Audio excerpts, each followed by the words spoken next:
The terminal buzzed with movement. People hurried toward departure gates, some whispering quick goodbyes, others locked onto their screens, lost in work. Among them moved a young black woman, calm, focused, and steady. Her dark jacket hung slightly open, showing a simple white tee underneath. Tight curls were pulled away from her face, and her sharp gaze moved with intention, like she'd been trained to read the room. She didn't rush, but her every step was controlled, her posture sharp and ready. As she neared passport control, a tall white officer with a rigid stance and clean-cut features took her ID. He looked at her, then back at the passport. A flicker crossed his eyes. Hesitation, perhaps judgment. "Step aside, please," he said, voice even but cold.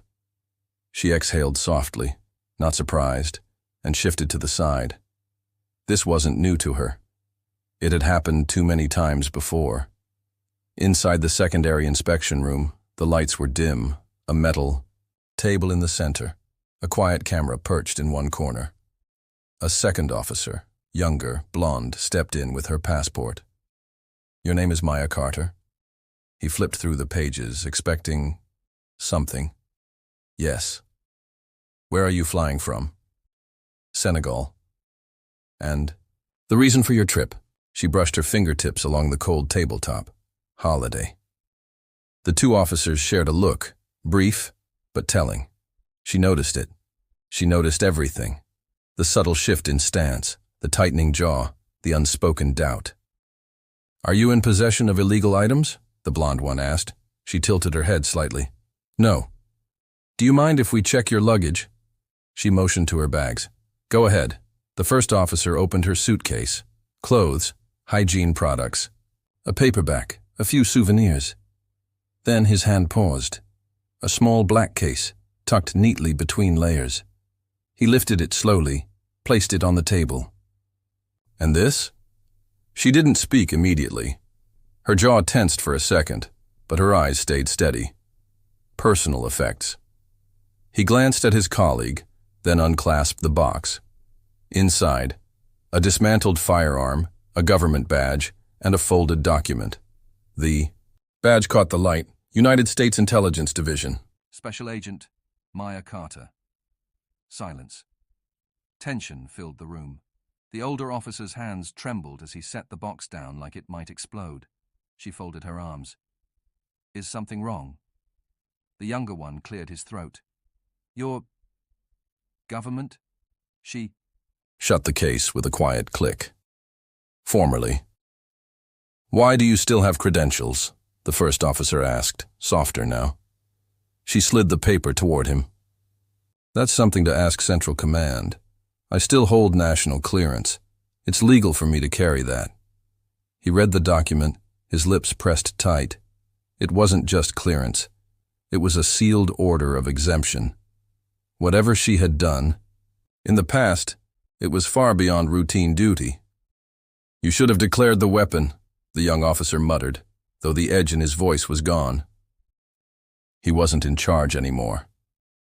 Maya leaned in slightly, eyes piercing. "You should have checked the system before pulling me aside." Silence returned to the room. They knew she was right. Her profile would have shown up, marked with special level clearance in any federal registry. They'd flagged the wrong person. The senior officer finally took a breath, forcing himself to sound official. "You're free to go." She accepted her passport but didn't walk away immediately. Sure, this could have been an honest mistake, but what if it wasn't? If her name had been wiped deliberately, then someone had made a calculated move. And that was a much more dangerous problem. Maya left the inspection room, her breathing steady, but her thoughts spinning. She knew the rules. No one with active clearance, especially a former federal agent, should ever be held at border control. Not unless someone had made it happen. If her identity was gone from the system, something much bigger was unfolding. The terminal noises faded in her mind as she scanned the area. A plainclothes agent faking interest in his phone. A businessman, subtly watching her reflection in a nearby glass panel. A woman adjusting her earpiece just as Maya walked by. They were tracking her. This wasn't coincidence. She shifted the strap on her shoulder and kept moving. The plan had been simple. Land, grab a ride, go home. Now nothing felt simple. She needed clarity, and fast. Reaching into her pocket, she tapped a contact. The phone rang twice. A deep voice answered. "You made it through?" She didn't break stride. "My clearance is gone, Lucas." A pause, then a low curse. "That can't be. Check again." She waited. On the other end, rapid typing filled the silence. Lucas was one of the few people she trusted. A longtime friend, someone with high-level access to secure systems. If anyone could get answers, it was him. After a few seconds, he let out a breath. "It's not just removed. Your entire file's been erased." A cold knot formed in her stomach. "Who has that kind of authority?" "Someone big," he said. "Possibly intelligence services, or someone even higher." Maya clenched her jaw. This wasn't just about her. If someone was deleting records, they were hiding something. And if they were hiding something, she had to uncover it. "I need a safe location," she said, glancing around. The man in the business suit was still lingering, pretending to read a paper. "Union Central," Lucas replied. "Locker 347. Your old emergency pack should still be there." No goodbyes. She ended. The call pivoted and walked straight to the taxi queue. But before she could flag a cab, a black SUV skidded to a stop in front of her. The back door flew open. "Get in," a voice commanded. Without hesitation, she stepped inside, her hand moving close to the blade tucked beneath her coat. The door slammed shut. The car sped off. Inside, a man in a dark suit sat across from her. Late 40s, icy blue eyes, and that calm, unshakable aura of someone long accustomed to power. "Hello, Maya," he said. She didn't respond. She knew his type. High-level, covert government players, the kind that never show up on official records. "I take it you've discovered your access has been revoked," he continued. She leaned back. "And I take it you're the one responsible." A faint smile played on his lips. "Not directly, but I know who is." Maya said nothing. This was a strategic play. She wouldn't be the first to speak. The man reached into his jacket and pulled out a slim folder. He dropped the folder onto the seat between them. "Inside," he said, "is everything you need. Names, locations, operations." Maya stared at the folder. "And why would you just hand that to me?"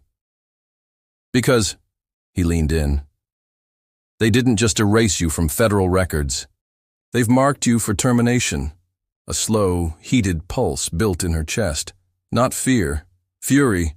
"I don't need your protection," she said, voice cold as steel. He gave a half smile. "Maybe not. But you'll want it soon enough." The SUV rolled to a stop. The lock clicked open. "This is your stop." Without a word, Maya grabbed the folder, stepped out, and watched as the vehicle merged back into the chaos. She exhaled, gripping the folder tightly. They wanted her gone, but they clearly had no idea who they were dealing with. Flipping it open, her stomach turned to ice. She stood still on the sidewalk, traffic rushing past, but her world narrowed to the contents in her hands. She'd seen classified files before, but this one was different. This one had her name all over it. She thumbed through the pages, blocks of redacted lines, encrypted strings, grainy surveillance shots. Then she found it. A list of names. Hers sat at the top. Beneath, a string of former agents, insiders, people who had once worked within the deepest layers of the government. Some names were marked with red slashes. Eliminated. 8 total. She turned the next page. A photo. It hit her like a punch to the chest. Agent Daniel Voss, her mentor, her friend, and, next to his name, an address. Her grip tightened. Daniel had vanished 3 years ago. No warning. No leads. She'd looked. Hard. But every trail ended in silence. Until now. He was still alive. She clenched her jaw. If they thought she'd run, they were dead wrong. Sliding the file inside her coat, she turned toward the metro entrance. Union. Central wasn't far. If her emergency bag was still there, she'd be ready. Cash, weapons, a burner, fresh ID. But first, she needed to lose the tails. Crossing the street, she blended into the foot traffic. But she could feel it. Eyes. The man in the suit from earlier was now trailing her across the plaza, pretending to check his phone. Another figure, a woman, stood near a magazine stand, flipping pages she wasn't reading. Sloppy. Maya ducked. Into a side alley. Her steps picked up, deliberate, focused. As soon as she passed a service door, she pivoted sharply, pressing herself flat against the brick wall. Seconds later, footsteps.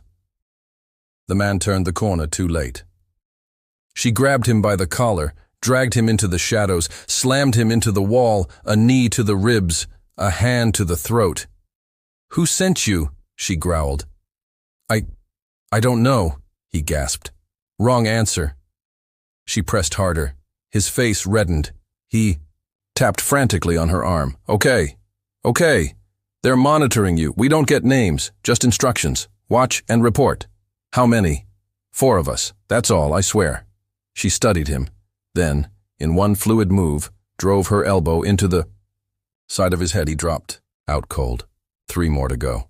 At Union Central, travelers bustled in every direction. She moved fast, headed to the far corner where the lockers were. Locker 347. She punched in the code. The door swung open. A duffel bag sat inside. She pulled it halfway. Open. Cash. A loaded pistol. Burner phone. Clean clothes. Good. She grabbed the phone and powered it on. One message from Lucas. "They know you're on the move. Leave the city. Now." She let out a breath. Not yet. Slipping into the crowd again, she headed toward the train level. That address linked to Daniel. She had to know why it was in the file. If he was alive, there had to be a reason. As she stepped onto the train, that uneasy feeling returned. Eyes. Watching. Across the platform, the woman from earlier was whispering into a mic. Nearby, a janitor slowly boarded the train, but he didn't belong. Another tale. Maya took a seat near the back, her fingers resting close to the weapon inside her bag. Let them follow. She had questions now, and she would get answers.